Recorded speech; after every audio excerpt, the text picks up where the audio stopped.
महादेव की जय।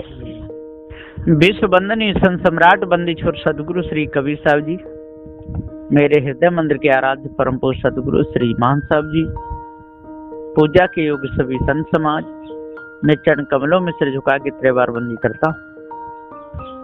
सदगुरु श्री कबीर साहब जी इस भारतवर्ष में क्या के और बाहर भी प्रचार हो गया है, लेकिन सदगुरु श्री कबीर साहब जी के जो वचन थे उनको कोई काट नहीं पाया। साहब के निर्णय में कोई दोष नहीं दिखा पाया। हाँ, इनको अर्थ करना ही नहीं आता हो या राग द्वेषी हो, उनकी बात अलग है, लेकिन वास्तव में जो विद्वान होगा, जो निर्णय समझेगा, वो कभी सदगुरु श्री कबीर साहब के विषय में कुछ नहीं कहेगा। हाँ, ये छोटे मोटे जो लोग वैसे ही तुच्छ बुद्धि वाले या कबीर पंथ में घुस गए, उनकी बात अलग है, वो कुछ भी कह सकते हैं। कबीर साहब को चमत्कार से भी जोड़ सकते हैं, भरम भूल कल्पना में जोड़ करके, और कोई तो ये भी कह देते हैं कि कबीर साहब ने शादी भी की, बच्चे भी थे। ये उनकी बहुत बड़ी भूल है। कुछ भी कह दें, इससे कुछ असर नहीं पड़ेगा, है ना। कोई अखंड बाल ब्रह्मचारी है, कभी सपने में बिगड़ा नहीं, यदि कोई उसको दोष लगावे तो उस पर क्या फर्क पड़ेगा। हाँ, लोक दृष्टि में लोग कुछ भी कहें, लेकिन अपने अंदर से तो वो मजबूत पक्का है। इसलिए सदगुरुदेव जी अपने अंदर से पूरे मजबूत थे और कभी भी खानी बानी जाल में नहीं फंसे, अखंड बाल ब्रह्मचारी थे और पूरा काम सदगुरु श्री कबीर साहब ने कर लिया था। सदा सदा के लिए मुक्त हो गए, बंधन में नहीं आए। सदगुरु श्री कबीर साहब ने हरि नाम लिया है तो तो लोग समझते हैं किसी हरि परमात्मा का भजन करते होंगे, किसी ब्रह्म आत्मा को मानते होंगे। नहीं, हरि का भजन का मतलब अपने आप को दोष विकारों से बचाना, यही हरि का भजन है ना। तो ये हरि चेतन जीव अजर अमर अखंड स्वयं स्वरूप है। और जो हरि परमात्मा जो माना है, जो हरि जो आत्मा माना है, जो हरि जो ब्रह्म माना है, वो मिथ्या कल्पना है। जब तक हम उस कल्पना के भेद को पूरा नहीं जानेंगे और अपने अंदर से नहीं त्यागेंगे, और तब तक इसी कल्पना में हमारा पूरा जीवन चला जाएगा। कल्पना करने वाला और कल्पना अलग अलग है। कल्पना करने वाला कभी कल्पना नहीं हो सकता। इसलिए जो भी कल्पना संसार में की है, जीव से भिन्न जिस सब मनुष्यों की है, ये जीव के द्वारा ही हुई है। और उस कल्पना में यदि ये जीव भूल जाए तो कितना बड़ा बंधन है, कितनी बड़ी हानि है। सारी हानि है ना। कोई तो कहता है परमात्मा बाहर है, कोई कहता है परमात्मा अंदर है। सदगुरु श्री कबीर साहब कहते हैं परमात्मा ना बाहर है ना अंदर है, सारे परमात्माओं की कल्पना करने वाला ये चेतना विनाशी है। अब उसको कल्पना से लोग जोड़ते हैं तो ये यही तो परमात्मा है। फिर नहीं, जो परमात्मा माना था वो मिथ्या है, उसको तो नकार दिया गया है। ये तो सबका नाम रखने वाला है, सबका जनैया है, ये धोखे को मिटैया है। और ये धोखे को मिटाने वाले को ही कह दोगे, उसी धोखे में बता दोगे। जो ब्रह्म की कल्पना जीव ने की, अब उस कल्पना को कह दो जीव ही ब्रह्म है, कितना बड़ा धोखा है। आत्मा की कल्पना जीव ने की और जीव को भी आत्मा कह दो, कितना बड़ा धोखा है।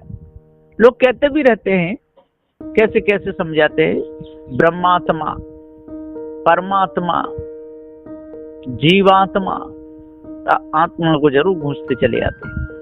सदगुरुदेव जी पुकार के समझाते हुए कहते हैं कि भाइयों, जो आप ब्रह्मात्मा कह रहे हो, परमात्मा कह रहे हो, जीवात्मा कह रहे हो, तो जीव के आगे आत्मा क्यों लगाया? क्यों? कि उसी का अंश है, उसी से निकला है, उसी में मिलेगा, इसलिए पूरा ज्ञान हो जाता है। तो इसको आत्मा कहते हैं। जीव को ही आत्मा कहते हैं, जीव को ही परमात्मा कहते हैं, जीव को ही ब्रह्मात्मा कहते हैं।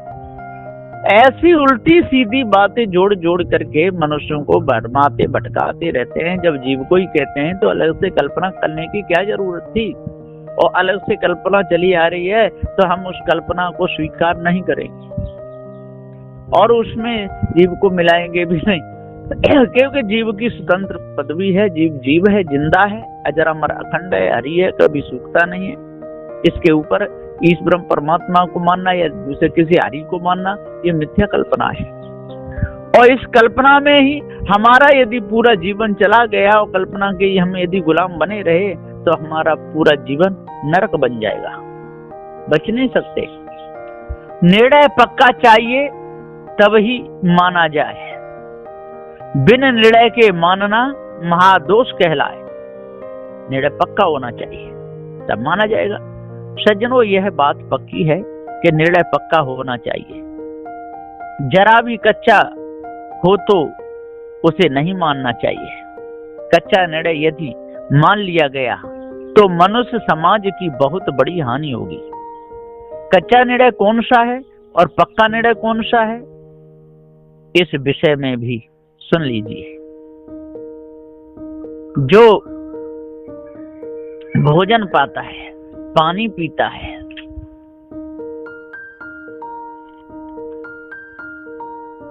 जो भोजन पाता है, पानी पीता है और अपनी कहता है और दूसरे की सुनता है, उसी को संसार में सम्मान दिया जाता है। और यदि वह कुछ गड़बड़ करे तो उसे दंड भी दिया जाता है, क्योंकि वह जिंदा है, मुर्दा नहीं। कहीं भी देख लो, शरीर में जीव है तभी तक नियम लागू किए जाते हैं, और जब शरीर छूट जाता है तो सारे नियम हट जाते हैं। जेल में से भी उसे निकाल दिया जाता है। सज्जनों, मुर्दा को थाने में बंद नहीं किया जाता, मुर्दा को फांसी नहीं लगाई जाती। सारे नियम तभी तक चलते हैं जब तक जीव शरीर में है। शरीर छूटते ही फेंकने वाले फेंक देते हैं, गाड़ने वाले गाड़ देते हैं, जलाने वाले जला देते हैं। यह निर्णय पक्का है। पत्थरों की मूर्तियां कहीं भी आपने आते जाते नहीं देखी होंगी, कहीं अस्पताल में भर्ती भी नहीं देखी होंगी। यह निर्णय पक्का है। अब कच्चा निर्णय बताता हूं, ध्यान दो। ईश्वर ब्रह्म परमात्मा की मानंदी कच्ची है, पक्की नहीं। मूर्ति पूजा जो चली है यह भी मानंदी कच्ची है, पक्की नहीं। भूत चुड़ैलों की जो कल्पना की है यह मानंदी भी कच्ची है, पक्की नहीं। यह निर्णय वेदवादियों का कच्चा है, बिल्कुल। सारी ये कल्पनाएं बिल्कुल झूठी हैं। अब यथार्थ निर्णय कौन सा है, सो सुनो। यथार्थ निर्णय में चेतन जीव ही सत्य है। जीव के ऊपर कोई ईश्वर, आत्मा, परमात्मा, ब्रह्म नहीं है। सारा का सारा धोखा है। हमारे कर्म ही हमको सुख देते हैं और कर्म ही हमको दुख देते हैं। दूसरा कोई हमारे ऊपर सुख दुख का दाता नहीं है। यह निर्णय पारक सिद्धांत का है, जो कि सदगुरु श्री कबीर साहिब जी ने चलाया था। साहिब जी ने खुलकर कह दिया कि जड़ और चेतन दो ही पदार्थ हैं, तीसरा और कोई नहीं। सारी मानंदी झूठ, मानने वाला जीव सत्य, यह निर्णय है। यहाँ गप्पी गप मारते हैं, गप्पों का कोई पार नहीं। सब फंस गप्पों में जाते हैं, निर्णय का कोई काम नहीं। सज्जनों, इस संसार में लोग बहुत लंबी चौड़ी बातें हाँकते हैं, उन बातों को धर्म से जोड़ देते हैं। जैसे पत्थर पूजा कोई काम की नहीं। जो लोग पत्थर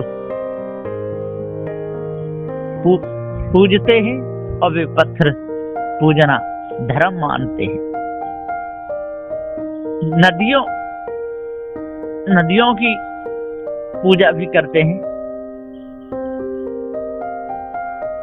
नदियों को पूजने में लग जाते हैं। कोई लाभ नहीं मिल सकता, लेकिन लोग नदियों को पूजना भी धर्म मानते हैं।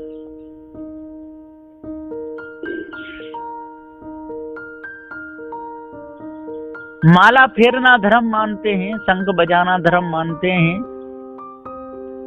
दुख संकट कट जाते हैं, ये सारी गप्पे हैं। समुद्र मंथन किया था, उसमें 14 रत्न निकले, पंखों वाले घोड़े होते हैं या होते थे, फूल सूंघ कर बच्चे पैदा हो जाते थे, कान में खुजली मचे तो बच्चे पैदा हो जाते थे। ये सारी गुरबा लोगों की गप्पे हैं। हनुमान ने पर्वत उठा लिया, ये सारी पोप कथाएं हैं। भीम ने हाथी आकाश को फेंक दिए, अभी तक गिरे ही नहीं। सीधे साधे लोग सारे के सारे इन्हीं गप्पों में फंस जाते, उनको निर्णय से कोई लेना देना है ही नहीं। गप मारते जाते हैं और मानने वाले मानते चले जाते हैं। वे लोग इतने भावुक हो जाते हैं, निर्णय को जानते ही नहीं कि निर्णय कौन खेत की मूली है। केवल गप मारना और संसारी लोगों को फंसाना, बस इतना ही जानते हैं। निर्णय से क्या लेना देना? निर्णय कराएंगे तो धंधा चौपट हो जाएगा। इन मायावी गुरुबा लोगों को तो पैसा चाहिए और मान सम्मान चाहिए। संसार के लोगों की हानि हो या लाभ, इससे उन्हें कोई लेना देना नहीं। पारखी संत गुरुजनों का कहना है कि भाइयों, अब जगने का समय है, जाग जाओ। अनादि काल से सोते सोते चले आ रहे हो, आज भी सोते रहोगे तो कब जगोगे? और कौन सा समय आएगा जगने का? छोड़ो इन गप्पी लोगों की बातों को मानना, जड़ चेतन के भेद को समझो, मायावी लोगों के चक्कर से बचो। इस ब्रह्म आत्मा परमात्मा की कल्पना को त्यागो। पारखी सदगुरु कबीर साहिब जी ने जो भी कहा है उससे आपका लाभ होगा। भ्रम और विषय दोनों जालों से बचोगे, अपने निज स्वरूप का ज्ञान हो जाएगा, धोखेबाजों का जाल कट जाएगा।